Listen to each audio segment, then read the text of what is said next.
Farming, food and seeds received a lot of changes in 7 Days to Die Alpha 20. Let's just jump into these changes and try and figure out if farming is now better or worse. I'll start off with some minor changes and build up to the biggest change. So the first change we have is the new farming bundles. The farming bundles can be gotten from traders as quest chain rewards after completing 7 jobs at any tier. If you open these in your inventory, you will receive 3 farm plots and 3 random seeds. This is a minor buff to farming because it makes seeds and farm plots slightly easier to obtain, but realistically, compared to all the other rewards you can get for completing trader quest chains, I don't think anybody's going to bother using farm bundles. That said, it's a nice little buff for farming that could introduce the mechanic to newer players. Corn on the cob, cornbread and baked potato have been made more worthwhile. They've all been made equally strong at 10 food, 5 health and 10 stamina. But according to the patch notes, they are supposed to give you 5 water, but currently they actually take 5 water away from you. So basically these are now on par with charred meat. So I guess this would count as a minor buff, but I won't spend too much time on it because regardless, I don't think anybody is going to bother crafting these foods anyway. You're best off just saving corn and potatoes for meat stew or vegetable stew later in the game. In the meantime, I'd recommend crafting boiled meat. It's much better and much easier to obtain, especially now that animal spawns like chickens, snakes and rabbits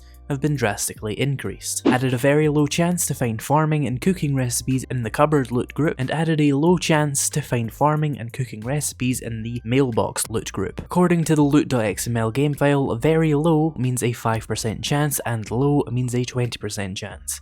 So now you have a 5% chance to find some kind of farming or cooking recipe in cupboards, and a 20% chance to find them in mailboxes. This is a decent buff to cooking and farming in general, making schematics and recipes less dependent on living off the land and MasterChef and opening it up to lower level players. You can now find seeds in produce containers and baskets. From loot.xml I can see that you now have a high chance to get a seed from a Shamway box, high being the game's shorthand for 75% chance, and a 5% chance also to find seeds in trash. Again, a decent little buff at making farming slightly more accessible. Crops no longer downgrade to seedlings when harvest, meaning they disappear completely and you'll have to replant them. This has been offset somewhat by the fact that we now get 2 crops as a base and a 50% chance to get seeds back from planted crops. By the way, this does not affect wild plants. You'll still only get 1 and no chance of a seed. With living off the land 3, you will be able to get 3 crops from wild plants but still no seed. This initially sounds like a buff, but with a little maths we can actually see it's a severe nerf. But it's also a buff under the right circumstances. With absolutely no points in living off the land, if you plant 10 corn and then harvest it,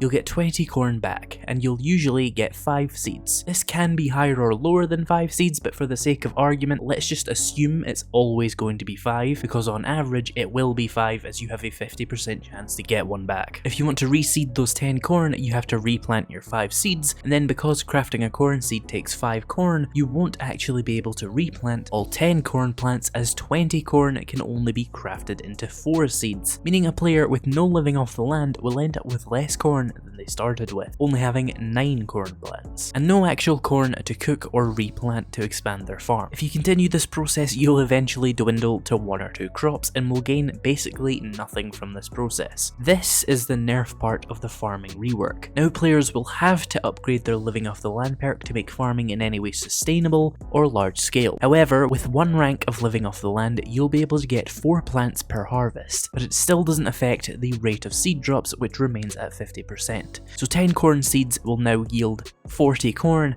and 5 seeds on average. So if you replant your 5 seeds and then turn 25 of that corn into seeds, you'll net 15 more corn to cook or turn into 3 more seeds to expand your farm. Now this is actually a nerf as well, as in Alpha 19, living off the land rank 1 would net you 20 corn from 10 plants rather than 15, as there was no need for reseeding, but at least farming is sustainable and expandable with 1 rank of living off the land. Living off the land rank 2 doesn't actually affect farming yields and hasn't been changed since Alpha 19, so it doesn't need to be mentioned here, but just for the sake of completeness, it will reduce the cost of farm plots and it will also unlock more seed recipes. Living off the land 3 triples your yields, which means you'll get 6 corn from 1 plant, so now 10 corn seeds will be turned into 60 corn and 5 seeds on average. This means you'll have to spend 25 of that corn to replant your original 10, which leaves you with 35 corn from 10 corn plants, which is a 17% increase from Alpha 19, where you would only get 30 corn from 10 plants without having to reseed. So overall, overall this is a buff for dedicated fortitude builds, but a nerf for pretty much everyone else. So what's the full verdict of every single change listed in this video? Well, finding seeds is now much easier, which is a buff. Finding seed recipes is also much easier. This is also a buff.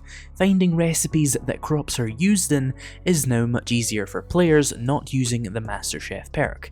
Again, this is a buff. Farming on a large scale without living off the land is now near impossible, as the crops will not sustain themselves without help from those extra seeds that you can find. The obvious problem being that you can't guarantee what seeds you will find while looting, so making sure you can sustain your specific crops is quite difficult without living off the land. This is a nerf. Living off the land rank 1 now has less of a positive impact on players' crop profits, going from a net positive of 20 items from 10 plants to 15 items, as the reseeding costs are pretty severe. This is a nerf. Living off the land rank 3 now has a more positive impact on the player's crop profits, going from a net positive of 30 items from 10 plants up to 35. This is a 17% increase and a decent buff for farmers. So for dedicated farming players, this is definitely a buff, as you will get slightly more crops at the minor cost of having to spend a few minutes reseeding and replanting your crops. For players not going into fortitude, however, this is a severe nerf, as you literally cannot sustain large farms without incredible luck while either gathering the seeds from the plants or while looting. This could have the interesting knock-on effect of players having small gardens where they grow whatever seeds they have, since seeds and their schematics are now much easier to get. And it also allows dedicated farmers to get even better results from their farms for a little bit of extra work. So overall, is this a buff or a nerf? Honestly, I don't know. It's definitely a change, and I've detailed all the info about that change in this video, so why not let us know what conclusion you've drawn in the comments? And let us know if you're happy with this change, most importantly. Personally, I don't mind it. I never really did much farming without at least going into living off the land anyway. It certainly makes actually going into fortitude more worthwhile, even just slightly, even though it's certainly not how I would have changed the mechanic. But it's a change I don't think I'm going to lose much sleep over. But I'm sure plenty of people will make some good points in the comments. Anyway, if you enjoyed today's video, be sure to leave a like and consider subscribing for more in-depth breakdowns of Alpha 20's new changes. If you enjoyed this, you may like my video on the archery buff, which is most definitely undisputably a buff, and a big buff at that. Check it out if you like, or don't, whatever. As always, thanks to my channel supporters for making these videos possible, and thank you so much for watching, and I'll see you in the next video.